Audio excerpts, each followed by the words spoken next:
एक बार भक्त ने भगवान से कहा कि देखो बार बार हम तुम्हारे पास आते हैं, तुम कभी आ जाया करो। भगवान ने कहा देखो भाई, जब तुम आ जाते हो तो मुझे आने की आवश्यकता क्या है। तो बोले ऐसा करूंगा कि आपको आना पड़ेगा। और वही काम ध्रुव ने किया।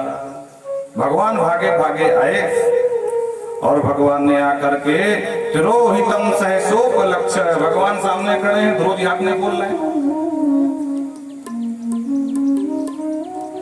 भगवान ने कहा वाह, हमारे लिए तपस्या कर रहा था और आंख भी नहीं खोल रहा, हम सामने खड़े हैं, मामला क्या है भाई।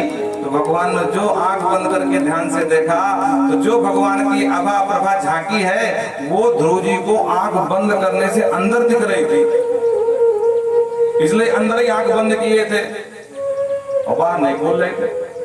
भगवान समझ गए बहस्तितम तो वस्तम ददर्श, ओहो अंदर मेरी झांकी का दर्शन कर रहा है इसलिए आंख नहीं खोल रहा है। तो भगवान ने तिरोहितम, उस रूप को तिरोहित कर दिया। झांकी पट से गायब हुई, झट से आंख खोली, हड़बड़ा कर अरे कहां गए। तो जो अंदर दिख रहे थे वो सामने खड़े। अब ध्रुव जी भौचक्के हो गए, ये सब क्या है मामला भाई। जो अंदर दिख रहे थे सामने आ गए, मतलब भगवान आ गए क्या। नहीं, भगवान अभी कहाँ आएंगे, 5 महीने तो हुए तपस्या करते करते, 5 महीने भगवान आ जाते हैं। नहीं भगवान नहीं है, ये मेरे आंखों का भ्रम है। फिर आंख बंद कर लिए, शायद पुनः झांकी दिखने लगे, लेकिन फिर आंख बंद की झांकी हो तब दिखे ना, वो झांकी नहीं दिखी, फिर आंख खोल लिए। फिर कहते हैं भगवान है क्या, सही सच में अगर भगवान हुए तो हाथ जोड़ते हैं। फिर सोचते हैं कि अगर भगवान आ गए तो मैं तो कुछ जानता नहीं हूँ। मैया से हाथ, मैया ने जो बताया चलाया, गुरु जी ने बताया तो यहाँ चलाया, पर गुरु जी ने ये ना बताया कि भगवान आ जाए तो फिर क्या करना है। पूजा पाठ जानता नहीं हूँ, चंदन गोली तो कुछ है नहीं कि तिलक कर दो प्रणाम कर लो।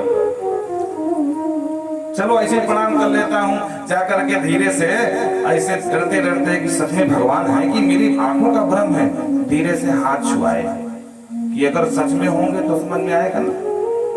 लेकिन जब पैर में हाथ गया तब विश्वास हुआ नहीं भगवान तो आ गए भाई।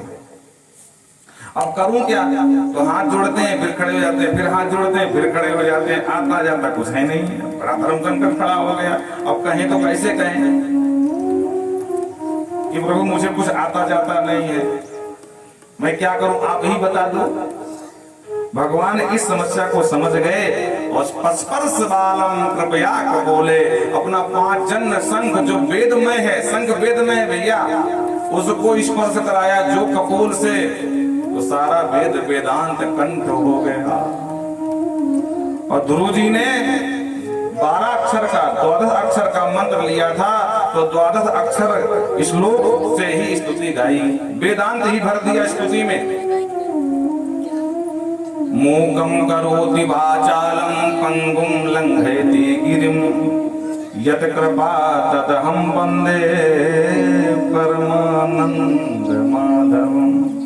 भगवान की कृपा मूकं करोति वाचालं, गूंगे को भी वाचाल बना सकती है, लंगड़ा करोता रोही हो सकता है, पर कब, तब जब यत् कृपा, अगर भगवान सचमुच कृपा कर दें। प्रेम से बोलो जय श्री कृष्ण। और एक प्रत्यक्ष उदाहरण है हमारे परम पूज्य प्रातः स्मरणीय परम वंदनीय श्री राम भद्राचार्य जी महाराज, चित्रकूट में निवास करते हैं, आप सब जानते हैं, तुलसी पीठाधीश्वर और जन्मांध है, जन्म से दृष्टिबाधित है उनकी, एक भी कुछ दिखता नहीं है। लेकिन आज ऐसा कौन सा ग्रंथ है जो उनको कंठ न हो। अब बोलो इससे बड़ा प्रमाण क्या हो सकता है। मूकं करोति वाचालं पंगुं लंघयति गिरिं यत् कृपा तदहं वन्दे परमानंद माधवम। उस परम आनंद माधव की कृपा जिस पर हो जाए ना, तो गूंगा भी बोलने लग जाता है। बोलो राधे राधे। स्तुति गाई। योऽन्तः प्रविश्य मम वाचमिमां प्रसुप्तां संजीवयत्यखिल शक्तिधर स्वधाम्ना अन्यास्त हस्त चरण श्रवण सुगादी प्राण नमो भगवते पुरुषाय तुभ्यं। सरकार, आप जब आए थे ना तो मेरी वाणी सोई हुई थी, मुझे कुछ भी पता नहीं था कि पूजा क्या होती है, पाठ क्या होता है, छंद क्या होता है, स्तोत्र क्या होता है, श्लोक क्या होता है। पर भगवान जाने आपके आने के बाद आपने कौन सी कृपा कर दी मुझ दास पर कि आज ऐसा लग रहा है सारा वेद वेदांत ही मेरे मनोमस्तिष्क में भर गया। योऽन्तः प्रविश्य, इसके दो अर्थ हैं।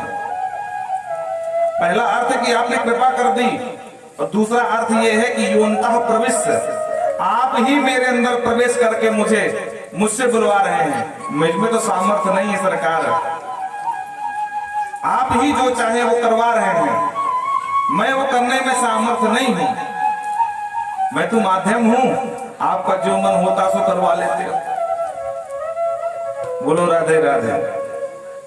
भगवान को अवतार लेना था, नारद जी को माध्यम बना लिया, उनके अंदर अहंकार आ गया, काम को जितवा भी दिया काम से नारद जी को। नारद जी टिके नहीं, काम को जीत भी लिया। ये भगवान की ही कृपा थी, पर नारद जी समझ नहीं पाए। नारद जी को लगा कि ओ हो बाबा शिव भी विचलित हो गए थे इस काम से। देखा, मैं जीत ही नहीं गया, मुझे क्रोध भी नहीं आया। और जाकर के पूरा समाचार बाबा शिव को सुनाया।